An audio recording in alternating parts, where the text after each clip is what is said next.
Okay. Now comes the arterial supply. I'm not making the videos too long, and I think you can watch my videos in 1.25x or 1.5x speed according to your convenience, but I am trying my best to go fast. Okay. So that we can complete all the topics quickly. So arterial supply, which after looking at this you might get scared.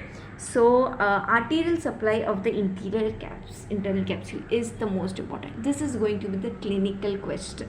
Okay, so there can be lesion in the due to hemorrhage, or due to hemorrhage or due to the injury to the certain arteries. So certain diseases like Charcot's artery of cerebral hemorrhage, recurrent Huebner artery. So when these arteries get lesion, they get injured, and there occurs a rupture of these arteries. So these rupture of these arteries cause severe paralysis, motor paralysis, facial palsy, and all of that. Okay, so now what I am going to teach you is there are medial and lateral striate branches. So first you learn this is circle of Willis, a part of circle of Willis. Okay, so as you can see here, this is the middle cerebral artery. Okay, this is internal carotid artery, this is basilar artery,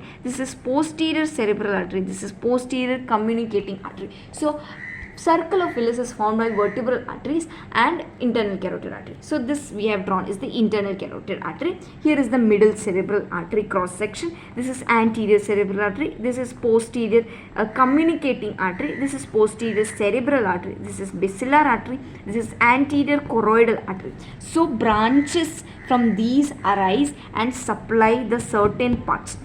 So as I have told, sublentiform part, it lies below the lentiform nucleus. We have pierced that, and we have put it here so that we can make the diagram easier. Okay, now what we are doing is that this here is the anterior cerebral artery. As you can see, this is the anterior cerebral artery. Where do you want to start?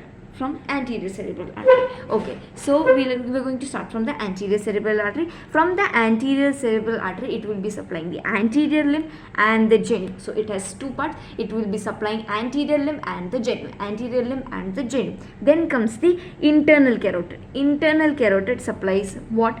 Two branches come, and they both of them supply the posterior limb. Then a branch coming from the middle cerebral artery, of course it is coming from the middle, so it will supply the middle, it will supply the genu, which is between anterior limb and posterior limb. Okay, so now let's see. Anterior limb is the anterior cerebral artery supplies anterior limb and genu. Middle cerebral artery supplies the genu, and then artery or branch from the internal carotid artery, two branches come out, they both of them supply to the posterior limb. So from till there it is done, all three. And then comes anterior choroidal artery. Anterior choroidal artery will supply the sublentiform part. Okay, here is the sublentiform part. This is the anterior choroidal artery. It will be supplying the sublentiform part. Then comes from the posterior communicating artery. Posterior communicating artery will supply which? Posterior limb. And then the posterior cerebral artery will supply both posterior limb and the retrolentiform part. Posterior limb and not the posterior limb, it will supply the sublentiform and the retrolentiform. Sublentiform and the retrolentiform part. Okay, it will supply sublentiform and retrolentiform part. So anterior, let's revise. Anterior cerebral artery. Anterior cerebral artery will supply anterior limb and genu. Middle cerebral artery will supply genu. Internal carotid artery will give branches to posterior limb. Anterior choroidal artery will give branches to sublentiform part. Posterior communicating artery will give it to posterior limb. And then comes posterior cerebral artery, which will be supplying sublentiform part and the retrolentiform part. That's it. So these are the supply which they are supplying. Now from the anterior cerebral artery, an artery arises which is called recurrent artery of Huebner. What is it called? Recurrent artery of Huebner. One artery will be giving and supplying either anterior limb or the genu, both of them. That is recurrent artery of Huebner. Now what that recurrent artery of Huebner is, if it is involved and rupture or thrombosis occur in that, then facial palsy and upper limb palsy occurs. Okay, facial palsy occurs,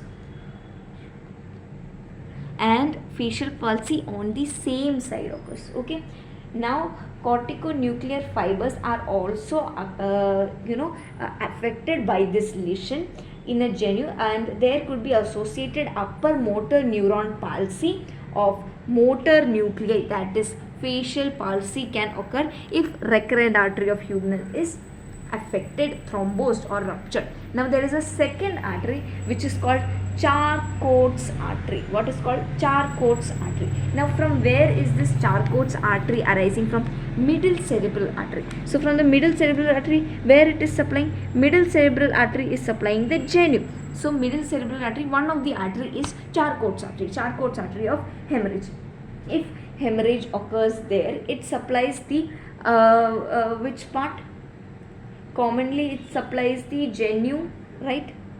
Isn't it supplying the genu? Yeah, it supplies the genu. No, yeah, it supplies the genu and as well as the posterior limb. So it will be genu and the posterior limb. So in short, it will be affecting the pyramidal and extra pyramidal fibers. So extra pyramidal fibers and the pyramidal fibers will not be getting sufficient arterial supply. So what can occur?